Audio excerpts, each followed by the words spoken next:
তপনস কিচেনের বিশেষ নিবেদন ডিম ভাপা দিয়ে তরকারি অতি অল্প সময়ের মধ্যে বাড়ির জন্য বানিয়ে ফেলুন লাঞ্চ ও ডিনারের জন্য। নমস্কার, তপন কিচেন থেকে আজ আমি আপনাদের জন্য নিয়ে এসেছি এক নতুন ধরনের রেসিপি।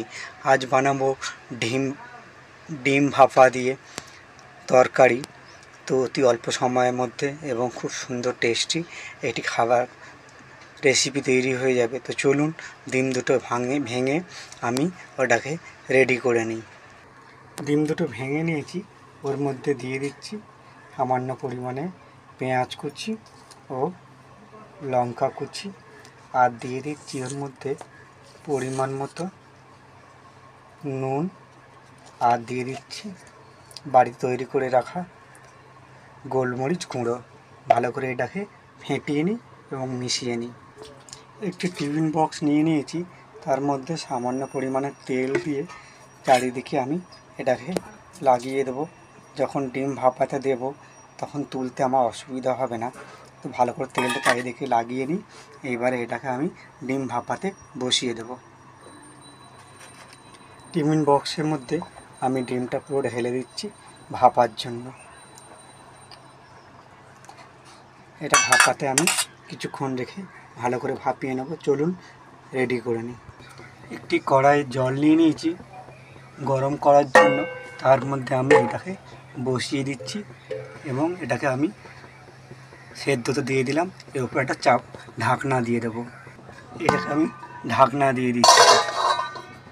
প্রায় মিনিট 15 পরে আমি এটাকে খুলে ডিমটাকে বের করে নেব। কড়াই তেল দিয়ে দিচ্ছি, দিয়ে আলুটা ভেজে নিই। তারপরে ডিম ভাপাটা বের করে ওটা ভেজে নেব। আগে আলুগুলো ভেজে নিই।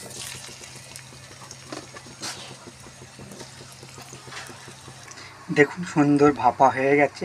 এবার বের করে আমি এটাকে পিস পিস করে কেটে নিই। পিস করে কেটে নিয়েছি। এবার এটাকে ওই আলু ভাজার তেলেই ভেজে নিই। আলুগুলো ভেজে নিয়েছি। এবারে কড়াই যে তেল রয়েছে এই তেলের মধ্যে ভাপা ডিমগুলো ভেজে নিই। ডিম ভাপাগুলো লাল লাল করে ভেজে নিয়েছি। এবার তুলে নিই একটি পাত্রে। ওই তেলের মধ্যে দিয়ে দিচ্ছি একটা গোটা তেজপাতা ছিঁড়ে দিয়ে দিলাম, আর দিয়ে দেবো কেটে রাখা কুচো পেঁয়াজ। ভালো করে পেঁয়াজটাকে তেলের মধ্যে ভেজে নিই। আপনারা এইভাবে বাড়িতে বানান, ডিনার বা লাঞ্চে খুবই ভালো লাগবে খেতে। নতুন ধরনের পদ্ধতি আপনারা বাড়িতে ট্রাই করুন। পেঁয়াজ ভাজা হয়ে গেছে, আমি ওর মধ্যে দিয়ে দিচ্ছি বড় 1 চামচের আদা রসুন পেস্ট। ভালো করে এটা ভেজে নেব যাতে এর কাঁচা গন্ধটা চলে যায়। দিয়ে দিচ্ছি গরম মশলা গুঁড়ো, এটা বাড়িতে বানিয়েছিলাম, তার যে অবশিষ্ট সেটা দিয়ে দিলাম। ভীষণ টেস্ট হয়। তো চলুন ভালো করে নেড়ে নিই। দিয়ে দিচ্ছি লাল লঙ্কার গুঁড়ো, ঝাল হবে না, শুধু কালার হবে। আর দিয়ে দেবো হলুদ গুঁড়ো আর নুন। দিয়ে দিয়েছি নুন আর হলুদ গুঁড়ো, ভালো করে তেলের সঙ্গে মিশিয়ে নিই।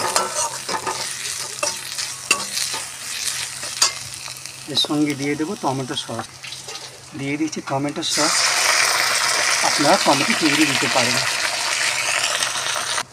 দিয়ে দিচ্ছি কাঁচা লঙ্কা কুচি, ভালো করে তেলের সঙ্গে মিশিয়ে নিচ্ছি।